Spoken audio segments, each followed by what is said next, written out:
Okay, so one of the things I like to do in prepping my fruit here is I like to freeze my peaches. That's freeze them solid.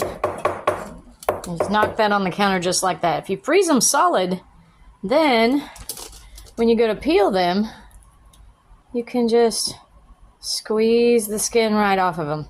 So we're going to get to peeling these peaches and see you in a minute for peach jam. Okay, I just want to show you guys how easy a peach will process when it's been frozen. You just slide the skin off just like that, and then you can slide all the way down to the middle and pull the pit out. You can even break it into chunks. So no chopping, no slicing. You could easily do this with a potato masher, which is what I'm going to do because frozen peaches are really cold and it's making my fingers cold. So when I finish these last few up, I will pick you guys up and we'll finish with the jam. Okay, so what else do you need to make peach jam? We've got lemon juice, fresh squeezed from 1 lemon, 5 cups of sugar, 1.75 ounce of sugar gel, a metal spoon for skimming the foam off the top. We have approximately 4 cups of squished peaches. Those are just kind of pureed. I like a little bit of a chunky jam, so we're going to leave it like it is. Also recommended are a set of tongs or a jar lifter, various towels, kitchen towel. Jars and lids are being processed in hot water as we speak. All right, let's get started. Okay, it's important to remember that when you're using powdered pectin instead of liquid pectin, that you stir it in with the cold fruit and then bring the mixture to a boil. I know it looks like that's steaming, but it's actually because it's still really cold. So you want to stir the liquid pectin in, the powdered pectin in until it is completely dissolved with your fruit. There we go. And we're going to bring this to a boil. Once it reaches a boil, we're going to boil it for 1 minute. Powdered pectin takes 1 minute boil. This is at also the time I would add any cloves. If I were using this for a pie filling, I might put cinnamon in here. You can put any spices and stuff in here right now. Sugar is added after the boil. So we're going to go ahead and put a lid on this and let it get good and heated up and bring to a full rolling boil, okay? All right, here we are at a good boil. It's not a full rolling boil. Now you can add the sugar. Your pectin is all dissolved. We're going to add the sugar.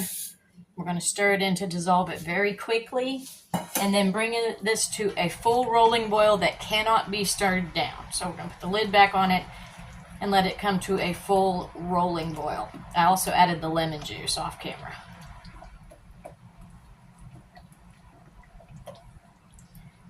Sugar all mixed in there.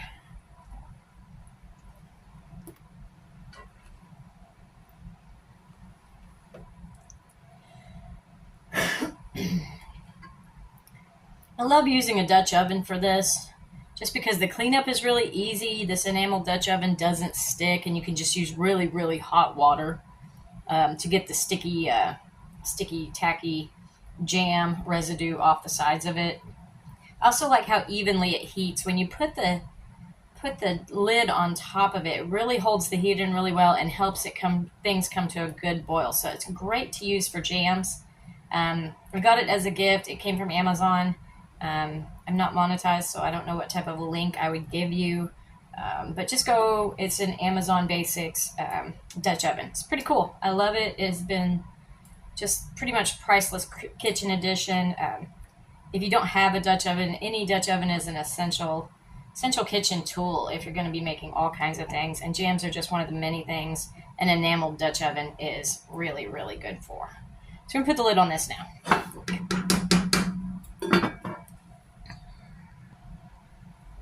All right, give it a stir. Make sure that sugar is all dissolved. We don't have anything sticking to the bottom.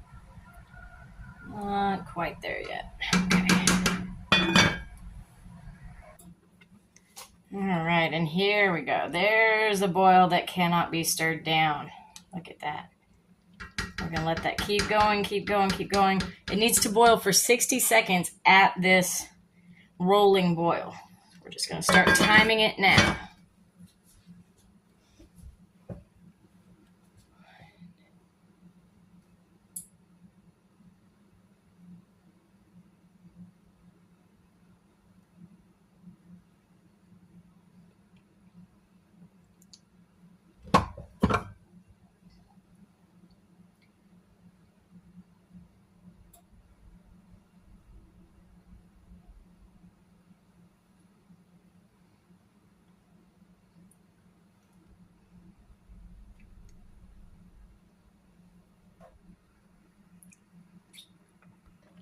Okay, here we are after 60 seconds of a full boil, and I'm going to take it off the heat.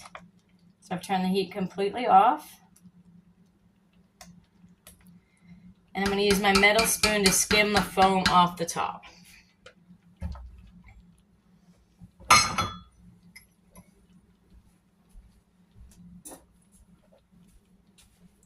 I'm just skimming the foam. Be careful of the fruit chunks. Don't skim up your fruit chunks.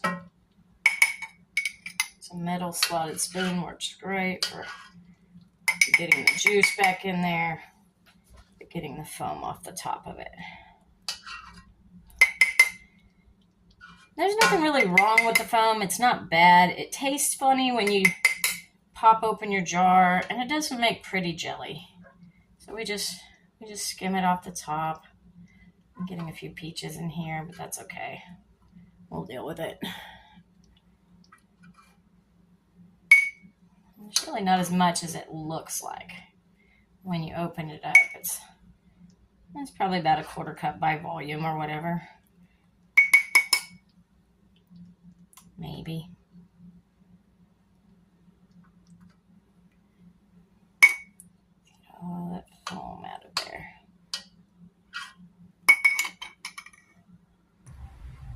Okay, so here we are on the other side of the stove here. We've got our jelly ready to go. We've got our hot jars ready to go, and we've got lids. Do yourself a favor. Once you sanitize your jars, don't turn off your hot water. Turn it up to a full boil. Use that same water to do your hot water bath can. I forgot to do that this time, so we're going to have to wait on that to boil. Just take a few minutes. Now, I do not have a canning funnel, so we're going to ladle this in as neatly as possible and just try not to get it everywhere. What you will notice is as this really lava hot mixture, there it goes, right on the edge of the jar, starts to cool, it will start to gel pretty quickly, and you're going to leave about a 1/4 inch of head space in the jars. So I had 5 big jars and 1 little baby jar, so we're going to use that one. This makes about 6 8-ounce jars of jam. So apparently this is a baby ladle. This is taking like 3 per jar.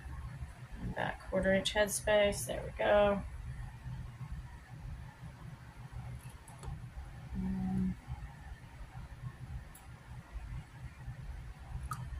Oh, good Lord. That was cute. Well, that will be a refrigerator jar. A refrigerator jar is one that probably doesn't seal because you had to wipe it all down and everything. And we're just going to eat it straight out of the fridge. They're good for 2 weeks. It's okay. It won't last that long in our house. I'll finish this up. I'll be right back. All right, there we all are. Cleaned up jars. 1 ladle left in the pot for sampling. Sampling, that's me. It smells amazing in here. It smells like fresh peaches. I'm loving the way it's turning out. It's starting to gel up already. You can see how it's starting to cool off. We're going to go ahead and get the lids on these and get them back down in the water bath as soon as that comes to a really good boil. And then, of course, I like to use the towel just because it makes my counters so much easier to clean up. I'm just going to throw that in the washer. Get all the jelly off of it and get it cleaned up.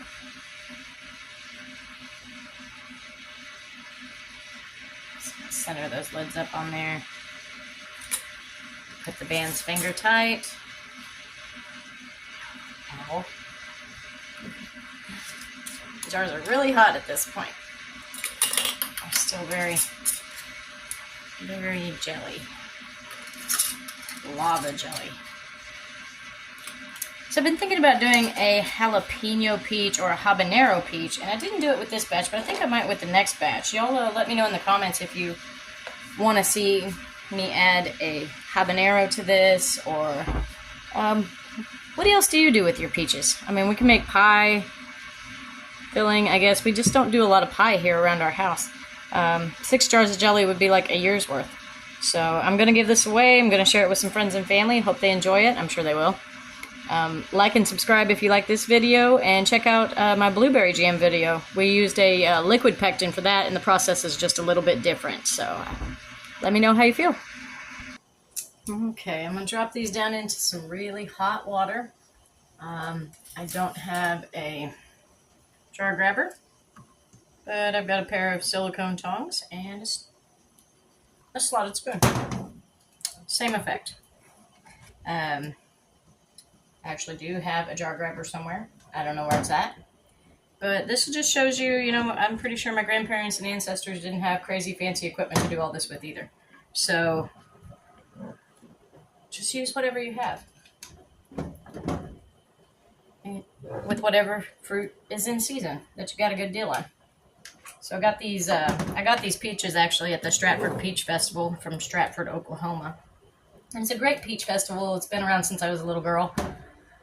Since I was a kid, or probably even before that, but I remember it when I was a kid. It's a really great time, and it's just gotten bigger and bigger, and every year there's musicians down there, and more peach things than you can count. Peach ice cream, and peach salsa, and jam, but you can also buy an entire case of fresh peaches from just about any fruit stand around, because July in Oklahoma is the time for peaches.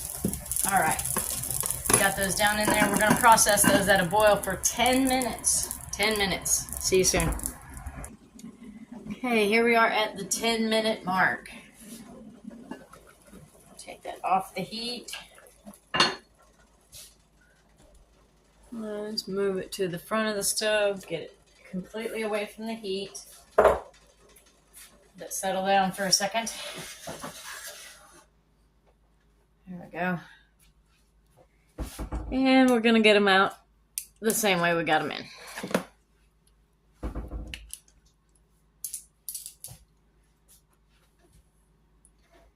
Let's start with the small one. There we go.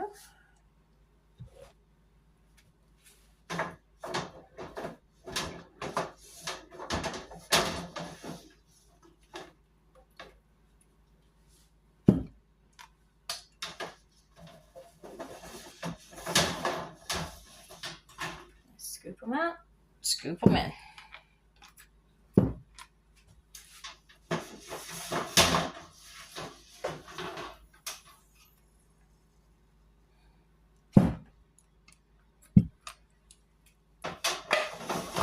Oh, there went one of the lids already. So that popping sound is that jar sealing up. So that means that one's going to be good for the pantry. Life of fresh jam in the pantry is about 4 months. I don't like to push it anywhere past 4 months. Doesn't last that long in my house, but you know, there's crazy people out there. All right, let's finish up here. And there it is. 6 8-ounce jars and 1 16-ounce jar of fresh peach jam. Let me know what you liked about this video. If you'd like to see any additional flavors, I'd be happy to do other flavors. I'm going to go give this away or sell it to my friends. All right, see you guys next time.